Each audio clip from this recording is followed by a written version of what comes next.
মন্দিরে। চলো এমা হাত ধরো। বন্ধুরা, এটা আমাদের জোকা ভাসান মন্দির। কে কে এসেছো কমেন্ট করে অবশ্যই জানিয়ে। আর ভিতরে আরো সুন্দর দৃশ্য আছে, তোমাদেরকে দেখাবো। চলো।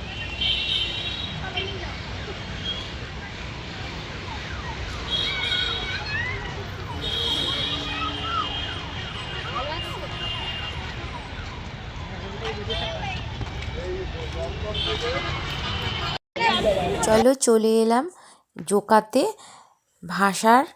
এটা স্বামী নারায়ণা মন্দির। এটা সবাই চেনে আপাতত, মোটামুটি এখন খুবই পরিচিত একটা জায়গা। আর খুবই সুন্দর এই মন্দিরটা। যারা যারা আসোনি তারা অবশ্যই কিন্তু এসো একবার। খুব সুন্দর একটা জায়গা। এটা দেখো বাবার পায়ের ছাপ। এখানে এই সবাই কয়েন দিয়ে রেখেছে। কয়েন ফেলে নাকি মনস্কামনা পূরণ করলে নাকি মনস্কামনা পূরণ হয়। তা বেশি দিন হয়নি মন্দিরটা, ওই জন্য সবাই খুব একটা সচরাচর হয়তো জানে না। কিন্তু যারা এসেছে তারা জানে। আর হলো গুগলে সার্চ করলে তোমরা দেখতে পারবে বা জানতে পারবে এই মন্দিরের ব্যাপারটা।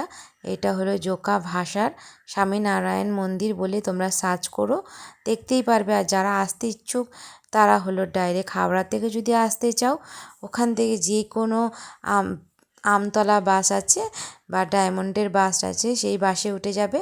আর ড্রাইভারদের বা কন্ট্রাক্টরদের বলে দিলেই হবে যে আমরা ভাসার যে মন্দিরটা আছে মন্দিরে নামবো, ওরা ঠিক এখানে নামিয়ে দেবে। তা যাই হোক, চলো এবার আমরা ভিতরে যাই।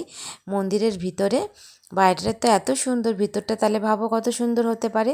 কিন্তু একটাই সমস্যা কি জানো, বাইরে তুমি যত ভিডিও করো ফটো তোলো তোমাকে কেউ কিচ্ছু বলবে না, কিন্তু ভিতরে তোমাকে অ্যালাউ নেই। ফটো বলো ভিডিও বলো অ্যালাউ নেই। কারণ হলো ঠাকুরের গায়ে অনেক সোনার জিনিস পরানো আছে, হয়তো তার কারণেই হয়তো ভিডিও বা ফটো তুলতে দেয় না। হ্যাঁ, যাই হোক কিছু একটা কারণ হবে হয়তো, আমার এত নলেজে নেই। বাট বা যখন বাইরে গেছি একটা ফটো বা ভিডিও তুলবো না সেটা তো কোনো দিনও হতে পারে না। তার মাঝখানে একটু নিয়ে নিলাম ফটো। আর দেখো কীরকম সুন্দর লাগছে, দিনের আলোতে আরও সুন্দর লাগে, রাত্রিবেলাও কম সুন্দর লাগছে না। চারিদিকে এত সুন্দর লাইটিং দিয়ে সাজিয়ে রেখেছে, কত সুন্দর লাগছে তাই না বলো। তা চলো সিঁড়ি থেকে আস্তে আস্তে উঠে চলে যাই উপরের দিকে। আমরা যখন গেছি তখন হচ্ছিল আরতি। আর আরতি হচ্ছে 6:30 থেকে হয়, খুবই সুন্দর আরতি হয়। সেই গেরুয়া বস্ত্র পরে ব্রাহ্মণগুলো এত সুন্দর করে ওখানে আরতিগুলো করে যে কি বলবো, বসে থাকতে ইচ্ছা করে অনেকক্ষণ। তাও আমরা গেছিলাম, গিয়ে বসলাম, আরতি দেখলাম, আর এইগুলো ফটোগুলো তুললাম, ভিডিওগুলো তুললাম। ভিতরে কারুকার্যগুলো এত অসাধারণ করেছে না মন্দিরটা, যে কি বলবো। তা আমাদের তো বাড়ির একদমই পাশে, আমরা যখনই আমাদের বাইরের কেউ আসে আমরা এই মন্দিরে নিয়ে যাই। আর সত্যি কথা বলতে দেখার মতো মন্দির, সত্যি দেখার মতো মন্দির। কোনো সময় আমি সকালবেলা গেলে তোমাদের সাথে ভিডিওটা শেয়ার করব।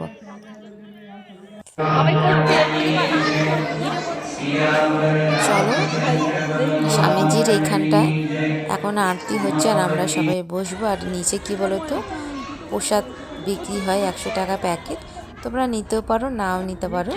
আর ওখানে ভিতরে এখন ভিডিও করতে দেবে না, তাও আমি লুকিয়ে লুকিয়ে ভিডিও করব।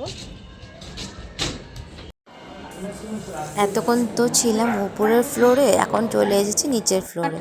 নিচের ফ্লোরেও দেখো কত সুন্দর সুন্দর স্বামীজির সব মূর্তিগুলো রাখা আছে।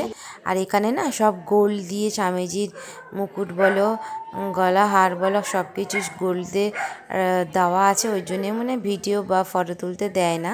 ভিতরে অ্যালাউ নেই, আমি লুকিয়ে লুকিয়ে তাও তোমাদের জন্য শেয়ার করছি। ভিতরে তো যখনই আমাকে দেখছে বারণ করছে, কিন্তু কি করব বলো। বা এত সুন্দর একটা জায়গা তোমাদের সাথে না শেয়ার করলে না। এই যে ভিতরে একটা মূর্তি আছে দেখছো, ওখানে হলো সবাই 50 টাকা না 100 টাকা করে নিচ্ছে ওখানে ভিতরে ঢুকে আর কি জল দেওয়ার জন্য। আর এখানে দেখো পাল্লা বাটকারার মতো একটা জায়গা আছে ঠাকুরেরই, তা ওখানে আবার সবাই পয়সা দিচ্ছে, দর্শন করছে। তা আমরা দেখলাম, দেখে নিয়ে বাইরে চলে এলাম। বাইরে দেখো এই যে এই পারে দেখলাম একটা ওষুধের দোকান। ওষুধ বলতে এখানে হলো সবই ভেষজ, মানে এখানে সব কিছু ওরা নিজের হাতেই সব তৈরি করে, কোনো বাইরের কিছুই না। তা এদিকে তার অপোজিটে ছিল ক্যান্টিন, ক্যান্টিনে ঢুকে গেলাম। এবার আমরা খাবার অর্ডার করব। ক্যান্টিনে না বিশাল দাম, বিশাল দাম হলেও কী হবে, নিরামিষই খুব সুন্দর টেস্ট হয় খাবার দাবারগুলো। তা আমরা বাচ্চাদের জন্য নিয়ে নিয়েছিলাম কেক, পেস্ট্রি, এগুলো সবই কিন্তু নিরামিষ। আমিষ সেখানে কিছুই পাওয়া যায় না, কারণ হলো এখানে যারা থাকে বা যারা আসে তারা পুরোপুরি আর কি নিরামিষ। তা আমরা এখানে নিয়ে নিলাম কেক বাচ্চাদের জন্য, আর হলো ক্রিম রোল। ক্রিম রোল হলো বড়দের জন্য নিয়ে নিলাম। আর একটা জিনিস নিয়েছিলাম নতুনত্ব খাবার, সেটা হলো সিঙ্গারা চাট। সিঙ্গারা চাট কে কে খেয়েছো অবশ্যই কমেন্ট করে জানিও। আর খেয়ে তো আমাদের খুবই ভালো লাগলো। এখানের খাবার দাবার কী বলো তো, যতটা দাম ততটা খেতে টেস্টও আছে অনেক।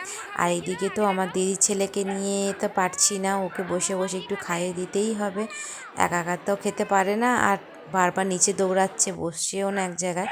আর এদিকে আমাদের সমস্যার প্লেট চলে এসেছে, মানে সিঙ্গারার প্লেট চলে এসেছে চাটনি দিয়ে, সেটা খেয়ে নেবো। আর এদিকে আমার ছেলে খাচ্ছে আইসক্রিম টাইপ কেক, ও তো বলছে বারবার আইসক্রিম। আর এই যে দেখো বললাম না সমোসার চাট, তাই এটা হলো চলে সিঙ্গারার যে দই বড়ার চাট যেরকম হয় সেটা হলো সিঙ্গারার চাট।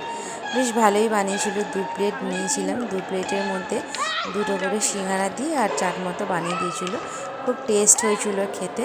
তা আমরা খাওয়া দাওয়া করে নিই। আর ক্যান্টিনটা তোমাদের দেখিয়ে দিচ্ছি কীরকম। আমরা যখন গেছিলাম তখন বেশ ভালোই ভিড় ছিল, তারপরে আস্তে আস্তে ফাঁকা হয়ে গেল, তারপরে আমরাও বেরিয়ে যাব অবশ্যই। তো ভিডিওটা কেমন লাগলো, ভালো লাগলে লাইক কমেন্ট শেয়ার করতে ভুলো না। আমার তরফ থেকে অনেক অনেক ভালোবাসা। আবার দেখা হবে তোমাদের সাথে নেক্সট ভিডিওতে। টাটা।